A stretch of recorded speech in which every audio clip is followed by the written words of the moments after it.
If you're too obsessed with your audience, they define you, not the other way around.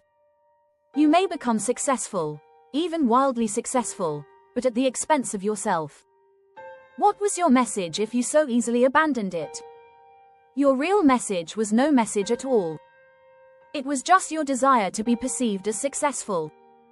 As Nietzsche told you, success has always been the greatest liar.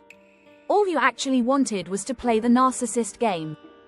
So, you made it. What now? There is no you any longer. Your true self was replaced by a false self and the false life that accompanies it. Who wants a non-life? A persona life? Only those that hate life, who are fleeing from life. Life was too traumatic for them. Jonathan Howard said, audience capture is defined as a self-reinforcing feedback loop that involves telling one's audience what they want to hear and getting rewarded for it. In The Perils of Audience Capture: How Influencers Become Brainwashed by Their Audiences, Gurwinder Bogle wrote, audience capture is an irresistible force in the world of influencing, because it's not just a conscious process but also an unconscious one. When influencers are analyzing audience feedback, they often find that their more outlandish behavior receives the most attention and approval, which leads them to recalibrate their personalities according to far more extreme social cues than those they'd receive in real life. In doing this, they exaggerate the more idiosyncratic facets of their personalities, becoming crude caricatures of themselves. The caricature quickly becomes the influencer's distinct brand, and all subsequent attempts by the influencer to remain on brand and fulfill audience expectations require them to act like the caricature. As the caricature becomes more familiar than the person, both to the audience and to the influencer, it comes to be regarded by both as the only honest expression of the influencer, so that any deviation from it soon looks and feels inauthentic. At that point, the persona has eclipsed the person, and the audience has captured the influencer. Audience capture never ends well. It can only terminate as comedy, tragedy, or farce. Look at how the leader of a YouTube cult becomes as pathetic as his audience. Once he chose that audience, his fate was sealed. He could only become their mirror. And that's exactly what happens.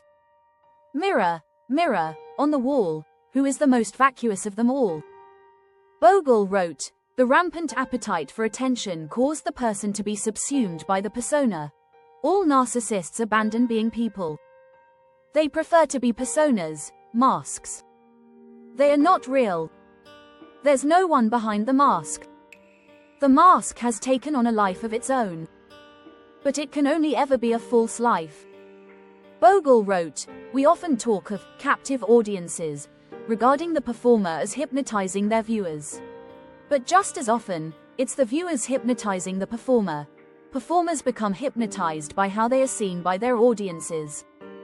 And they choose to sacrifice themselves to that simulacrum. Bogle wrote, audience capture is essential to understanding influences in particular and the online ecosystem in general. Influences are as fake as it gets. They're phonies, frauds, crooks. Not only are they conning you, they're conning themselves. Bogle wrote, while it may ostensibly appear to be a simple case of influencers making a business decision to create more of the content they believe audiences want, and then being incentivized by engagement numbers to remain in this niche forever, it's actually deeper than that. It involves the gradual and unwitting replacement of a person's identity with one custom made for the audience. That never happened to us. It couldn't. We had a message to deliver. It took priority over everything else. As it had to. Bogle wrote, he's been acting for so long that stopping would only make him feel like an imposter. This is the ultimate trapdoor in the Hall of Fame, to become a prisoner of one's own persona. The desire for recognition in an increasingly atomized world lures us to be who strangers wish us to be. And with personal development so arduous and lonely, there is ease and comfort in crowdsourcing your identity. But amid such temptations, it's worth remembering that when you become who your audience expects at the expense of who you are, the affection you receive is not intended for you but for the character you're playing, a character you'll eventually tire of. The horror. It always comes back to that. People sell their souls all the time. The rarities are those who don't. Keep a tight hold of yours.